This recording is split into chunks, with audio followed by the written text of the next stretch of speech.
आता पुढचा मुद्दा येतोय आनंद. प्रेम हा मुद्दा झाला, त्यानंतरचा आहे पुढचा आनंद. पहिलं बोधवचन आहे, ताजी जिलबी कल्पनेने खाण्यापेक्षा शिळ्या जिलबीचा तुकडा प्रत्यक्ष खाण्यामध्ये जास्त समाधान आहे. बुद्धीचा आनंद हा उपाधीचा आणि कल्पनेचा आहे. भगवंताचा आनंद हा उपाधिरहित आहे. बुद्धीचा आनंद हा उपाधीचा आणि कल्पनेचा आहे. भगवंताचा आनंद हा उपाधिरहित आहे. भगवंत पासून जो आपल्याला आनंद मिळतो तो कोणत्याही गोष्टींवरती आधारित नाहीये, हे ते महाराजांना सांगायचं आहे. 2. जगण्यामध्ये काहीतरी आनंद असला पाहिजे. जगणे हे आनंददायक आहे, मग आपल्याला दुःख का होते? मनुष्य आनंदासाठी जगतो आणि दुःख करतो. याचे कारण असे की आपण कशाकरिता काय करतो हेच आपण विसरतो. विस्मरणामुळे आपणाला दुःख होतं. आपण आनंदासाठी धडपडतोय हेच विसरून जातो माणूस आणि तो प्रत्येक गोष्टीचं दुःख साजरी करत बसतो. 3. मनुष्य आनंदासाठी न जगता वस्तूसाठी जगतो. वस्तू ही सत्य नसल्यामुळे तिचे रूप अशाश्वत असते. अर्थात तिच्यापासून मिळणारा आनंद हा देखील अशाश्वत असतो. 4. एखाद्या आंधळ्या माणसाने साखर समजून जर मीठ खाल्ले तर ते खारट लागल्यापासून राहणार नाही. त्याचप्रमाणे आनंद मिळेल या कल्पनेने आपण विषयाची संगत धरली पण त्यापासून दुःखच प्राप्त झाले.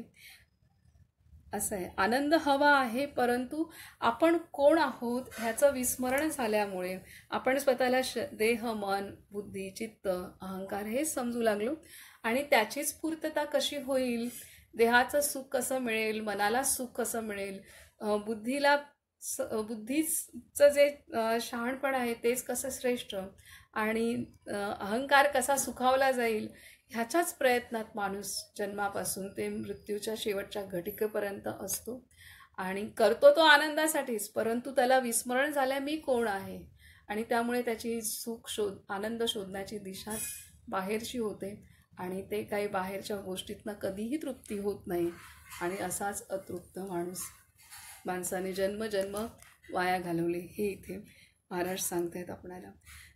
पुढे सांगतायत की एखाद्या आंधळ्या माणसाने साखर समजून जर मीठ खाल्ले तर ते खारट लागल्या वाचून राहणार नाही. त्याचप्रमाणे आनंद मिळेल या कल्पनेने आपण विषयाची संगत धरली पण त्यापासून दुःखच प्राप्त झाले. 5.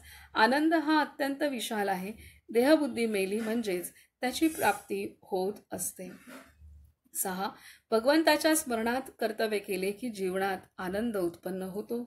भगवंताच्या स्मरणात कर्तव्य केले की जीवनात आनंद उत्पन्न होतो. असे कर्म करा की जे बंधनाला कारण न होता भगवंताकडे नेईल. 6. भगवंताच्या स्मरणात कर्तव्य केली की जीवनात आनंद उत्पन्न होतो. असे कर्म करा की जे बंधनाला कारण न होता भगवंताकडे नेईल. 7. केव्हाही आणि कोठेही पाहिले तरी बर्फामध्ये गारपणा हा असायचाच, त्याचप्रमाणे परमात्म्याजवळ नेहमी आनंद हा असायचाच असे समजावे. 8. आपण जगामध्ये व्याप वाढवितो तो आनंदासाठीच वाढवितो, पण भगवंताच्या व्यतिरिक्त असणारा आनंद हा कारणावर अवलंबून असल्याने ती कारणे नाहीशी झाली की आनंद मावळतो. यासाठी तो आनंद अशाश्वत होय, म्हणून खरा आनंद कोठे मिळतो ते शोधून पहावे. 9. पुष्कळ वस्तू पुष्कळ मिळाल्या तर त्यामध्ये पुष्कळ सुख मिळते हा भ्रम आहे. खरे किंवा पुष्कळ सुख म्हणजे कायमचे आणि सनातन सुख होय. ते सनातन वस्तूपाशीच भगवंतापाशीच असते. 10. दुखणे आणि त्याचे दुःख ही दोन निराळी असल्यामुळे दुखणे आले तरी मनुष्याला आनंदात राहता येईल. दुखणे आणि त्याचे दुःख ही दोन निराळी असल्यामुळे दुखणे आले तरी मनुष्याला आनंदात राहता येईल. 11. दुःख करणे किंवा न करणे हा मनाचा धर्म असल्यामुळे ज्या माणसाने मनाला योग्य वळण दिले आहे तो प्रत्यक्ष दुखणे भोगीत असताना सुद्धा आनंदात राहू शकेल. आता खूप दुःख आहे, आपण अनेकदा पाहतो जे असे असाध्य रोगाने ग्रसित रुग्ण असतात, विशेषतः कॅन्सर पेशंट. मी असे काही पेशंट बघितलेले आहेत की त्यांना माहिती आहे आता आपलं काही खरं नाही आहे, परंतु त्यांच्यामध्ये असलेली हिंमत, त्यांच्यामध्ये असलेली शक्ती, हे खूप काही शिकवून जातं आपल्याला, खूप काही शिकवून जातं. आणि त्या आधारेच ते त्यांना जाणवतं की आता आपलं आयुष्य काही कालावधीचं आहे, काही वर्षांचं आहे म्हणा, काही महिन्यांचं आहे. तर तेव्हा अनेक कॅन्सर पेशंट आहेत, तेव्हा ते अत्यंत उत्साहाने आणि अत्यंत निर्भयतेने आणि अत्यंत मनस्वी जगतात त्यावेळेला. कारण त्यांना माहीत असतं एवढाच काही तो कालावधी आहे माझ्या जीवनातला. तर त्यामुळे अनेकांना माहीत असतं की आपल्याला किती आपलं आयुष्य माहीत नाही. त्यामुळे अनेक कॅन्सर पेशंट हिमतीने जगतात. तर त्यामुळे असाध्य रोग असून सुद्धा आपण जर त्यांना भेटायला गेलो तर आपल्याला वाटेल की आपण त्यांना शक्ती देतोय की ते आपल्याला शक्ती देतात. हे मी अनुभवलंय माझ्या जीवनामध्ये प्रत्यक्षात. तर आपल्याला जाणवतं की आपल्यालाच ते शक्ती देऊन राहिलेत, कारण तेवढ्या कमी वेळामध्ये ते बरंच काही करतात. स्वतःचा उद्धार करतात, स्वतःचा आनंद प्राप्त करतात, स्वतःला जे काही करायचं आहे तेवढ्या वेळात, कमी वेळात ते करून मोकळे होऊन जातात. तर ही महत्त्वाची, कमी कमी वेळामध्ये बरंच काही ते जगाला अशा पद्धतीने देऊन जातात आणि स्वतःला उद्धरून जातात.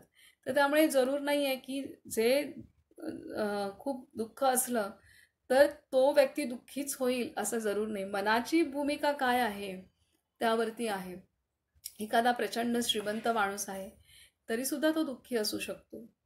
तरीच ते आणि एखादा गरीब माणूस आहे परंतु तरीसुद्धा त्याच्या अंतरी ते गरिबी त्याच्या मनाला शिवत नाही.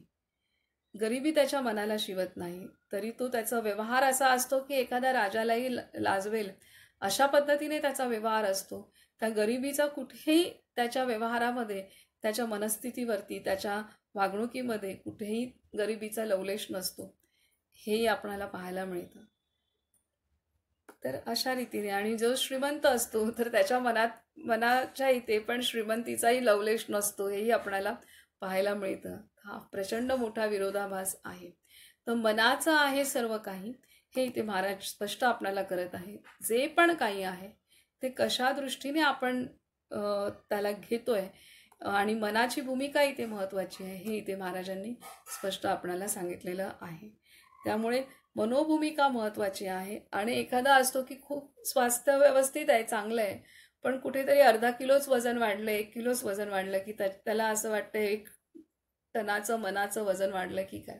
तर असेही माणसं असतात, असेही लोक असतात, हेही पाहण्यात आलेले आहेत. तर ही महत्त्वाची गोष्ट इथे महाराज आपल्याला सांगतात की सर्व काही मनावरती आहे. आणि गीतेमध्येही सांगितलंय, मन हाच शत्रू, मन हाच मित्र आहे. मन जेव्हा आत्म्याकडे वळतं तेव्हा तो मित्र आहे. मन जेव्हा अशा देहाकडेच वळत राहतं तेव्हा तो शत्रू आहे. तर इथे आहे. पुढे सांगतात 12, खावे प्यावे आणि मजा करावी हे तत्वज्ञान मला थोडेसे पटते, पण त्यामध्ये मोठा दोष असा आहे की ते देहबुद्धीवर आधारलेले असल्याने कायमचे म्हणजे टिकणारे नाही. कारण आजची चांगली परिस्थिती उद्या बिघडली की याची मजा गेली. उलट येईल त्या परिस्थितीमध्ये आपण आनंद निर्माण करावा. 13, रोज अगदी 5 मिनिटे भगवंताशी अनन्य व्हायला शिका. अशा त्या 5 मिनिटांचा आनंद 100 वर्षे नुसता जगून मिळणार नाही.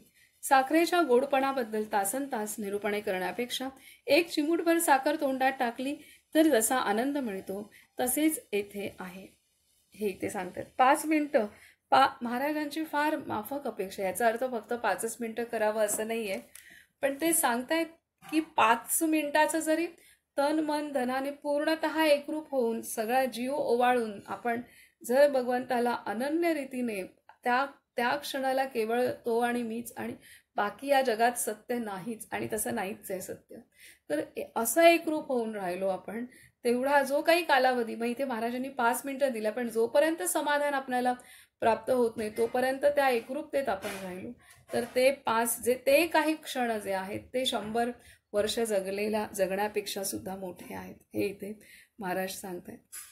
पुढे सांगतायत की जगण्यामध्ये आनंद आहे ही गोष्ट खरी, पण आनंदाचे जगणे नसेल तर ते मेल्यासारखेच आहे. ज्याच्याजवळ भगवंत असेल त्यालाच आनंदाचे जगणे प्राप्त होईल. म्हणून ज्याला जगायचे आहे त्याने नाम घ्यावे. 15. पुत्रप्राप्तीचा आनंद हा सर्वांना सारखाच असतो, किंबहुना खऱ्या आनंदाचा मसाला म्हणजे पुत्रजन्माचा आनंद असे आपण समजतो. अगदी गरिबाला सुद्धा मुलगा झाल्याचा आनंद आहे. आपल्याला मुलगा व्हावा अशी बाईला इच्छा असणे हे पवित्र असून विषय वासनेला धरून नाही. म्हणूनच भगवंत अवतरले तेव्हा वासुदेव देवकीला फार आनंद झाला. इथे महाराज सांगतायत, स्पष्ट करत आहेत की पुत्रप्राप्ती. आता इथे पुत्रप्राप्ती म्हणजे केवळ मुलगा किंवा असं नाही, तर पुत्र म्हणजे अपत्य प्राप्ती आपण इथं घेऊ शकतो. आणि त्यातल्या त्यात मुलगा झाला की जास्त आनंद होतो, ते निसर्गता होतो माणसाला. तर इथे दिलेलं आहे की पण इथे महाराजांना केवळ मुलगाच झाला असं म्हणायचं नाही आहे. ही गोष्ट अपत्य प्राप्ती हे महत्त्वाचं आहे. आणि खूप छान दिलं आहे महाराजांनी की आपल्याला मुलगा व्हावा अशी बाईला इच्छा असणे हे पवित्र असून विषय वासनेला धरून नाही. म्हणून भगवंत अवतरले तेव्हा वासुदेव देवकीला फार आनंद झाला. कारण जन्माला येण्यासाठी जन्माला घालावं, तर इथे खूप स्पष्ट दिलेलं आहे महाराजांनी इथे की हेही कार्य आहे, हे दिलेलं आहे. 16. भगवंताचा जन्म झाला की आनंदी आनंद भरून राहिला पाहिजे. 17. एखादा तिराहित बिनओळखीच्या बाईला मुलगा झाला असताना आपल्याला जितका तात्पुरता आनंद होतो तितकाच आपण भगवंताचा जन्म केला असताना होतो, हे काही योग्य नव्हे. ते आता हे सर्व जन्माच्या नुसार महाराज सांगतायत की आपण भगवंताचे जे काही उत्सव साजरी करतो ते तात्पुरते न करता, विशेषतः जन्मोत्सव, तर ते आपण खूप आनंदाने केले पाहिजेत. 18. आपण भगवंताजवळ आनंद मागावा, त्याने वस्तू आणि आनंद दोन्ही दिले तर फारच बरे. आपण भगवंताजवळ आनंद मागावा, त्याने वस्तू आणि आनंद दोन्ही दिले तर फारच बरे. 19. मनुष्याला आनंदाशिवाय जगता येत नाही, पण सध्याचा आपला आनंद हा नुसत्या आशेचा आनंद आहे, तो काही खरा आनंद नाही. एखादा मरणोन्मुख रोगी ऑक्सिजन गॅसवर थोडा जास्त वेळ जगतो, पण ते जगणे काही खरे नव्हे. त्याप्रमाणे उद्या सुख मिळेल या आशेवर आपण जगतो, ते सुख कधी मिळत नाहीच. आशेवर जगतो, आज ना उद्या मिळेल मला, हे मिळालं की बरं, असं लग्न झालं की चांगलं आहे, लग्न झाल्यानंतर मूलबाळ असलं की चांगलं आहे, नंतर अशा पद्धतीने एक एक आशा आशा आशा, आणि ते मिळालं की दुसरी आशा, दुसरी मिळाली की तिसरी आशा, तर आणि सुख तर कधीच मिळत नाही, आशा वाढतच जातात, हे ते महाराज सांगत आहेत. 20. जीवन हे मूलतः आनंदमय आहे. जीवन सृष्टीक्रमावर सोडले तर ते सुखी होईल. जीवन हे आपण मूलतः आनंदमय आहे आणि सृष्टीचा जो क्रम आहे अर्थात निसर्गावरती आपण सोडलं तर ते सुखी होईल.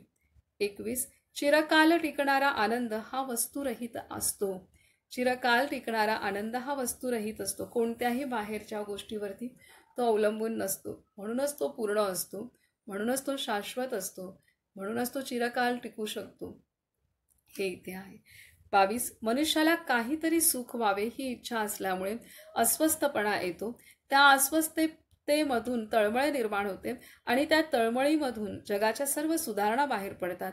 पण त्या बाह्य सुधारणा जितक्या जास्त होतात तितके मनुष्याला दुःख जास्त होते. आज आपण पाहतोय सगळ्या सुधारणा की मोठमोठे एक्सप्रेस हायवे होतात, मोठमोठे सगळं काही होतं आहे की का, तर पटकन इथून तिथे जाता यावं म्हणून जंगलाच्या जंगलं तोडली जातात, म्हणून समुद्रात सुद्धा सर्व काही प्रवास होईल अशी हे आहेत, डोंगर फोडले जातात, हे सगळं केलं जातं सुख पाहिजे ह्याच्यासाठी, आणि ह्या सुखाच्या नादात सगळं दुःखच आपण पदरात पाडत आहे. 23. खरा आनंद हा वस्तूमध्ये नसून वस्तूंच्या पलीकडे आहे. खरा आनंद हा वस्तूमध्ये नसून वस्तूच्या पलीकडे आहे. 24. एकाच स्टेशनवर पेरू चांगले मिळतात म्हणून एक जण गाडीतून खाली उतरला, तो पेरू खाण्याच्या नादी किती लागेल, तर आपली गाडी न चुकणाईत का, हे जसे खरे त्याप्रमाणे शाश्वत आनंदाच्या आड येणाऱ्या वस्तूच्या मागे लागणे बरोबर नाही. आनंद जोडणाऱ्या गोष्टी आपण करूया, हे इथे महाराज सांगतायत. तर असं महाराजांनी साधनांच्या संदर्भात पण सांगितलेलं आहे की ज्या साधनाने आपल्याला भगवंत गाठायचं आहे, ध्येय गाठायचं आहे, तर माणूस त्याच साधनामध्ये अडकतो. म्हणजे आता कोण त्याच साधनात अडकतो आणि त्यालाच घट्ट कवटाळून बसतो आणि भगवंत दूर राहतो. तसंच आहे की हे जे काही विषय वासना उपभोग असतील तर ते तेवढेच आहेत की घेतला आणि सोडला पुढे निघालो. म्हणजे कुठलाही आता आपलं ध्येय, जीवनाचं ध्येय हे भगवंत प्राप्ती असणं आवश्यक आहे. आणि आपण जे काही त्याच्यासाठी आपल्याला देहधारणेसाठी जे काही आवश्यक आहे त्या गोष्टी आपण कराव्यात. पण आपण त्यातच रमून जाऊ नये. एखाद्या विषयामध्ये चव असेल किंवा एखादा कुठेही न अडकणं हे महत्त्वाचं आहे. हे इथे महाराजांनी सांगितलं. नाहीतर इथे खूप छान उदाहरण दिले आपल्याला. एखाद्या गाडीने आपण प्रवास करतोय आणि भूक लागली म्हणून खायला खाली उतरलो, तर तिथे खाण्यातच रमत गेलो तर गाडी निघून जाणार. त्याच प्रकारे आहे, आपल्याला आत्मसाक्षात्कार करायचा आहे, आपल्याला शुद्ध व्हायचं आहे, हे ध्येय आहे ना, तर मग ते ध्येय कायम जागृत असलं पाहिजे. आणि त्यानुसारच त्या बेताने आपण विषयांचा भोग आपल्या विषयांना उपाशी ठेवायचं असंही नाही आहे. त्यांना आणि ते उपाशी राहिले तर ते तुटून जातील. पण त्यामुळे विषयांना एवढं भोगायचं, इंद्रिय तुटून जातील. विषयांना इतकंच भोगायचं आहे की इंद्रिय संतुलनात राहतील आणि आपला आत्मसाक्षात्कार आपण प्राप्त करू शकतो. याची देही याची डोळा, पाहे मुक्तीचा सोहळा जसा आपल्या संतांनी पाहिला, आपण थोडा तरी पाहण्याचा प्रयत्न या जन्मात करूयात.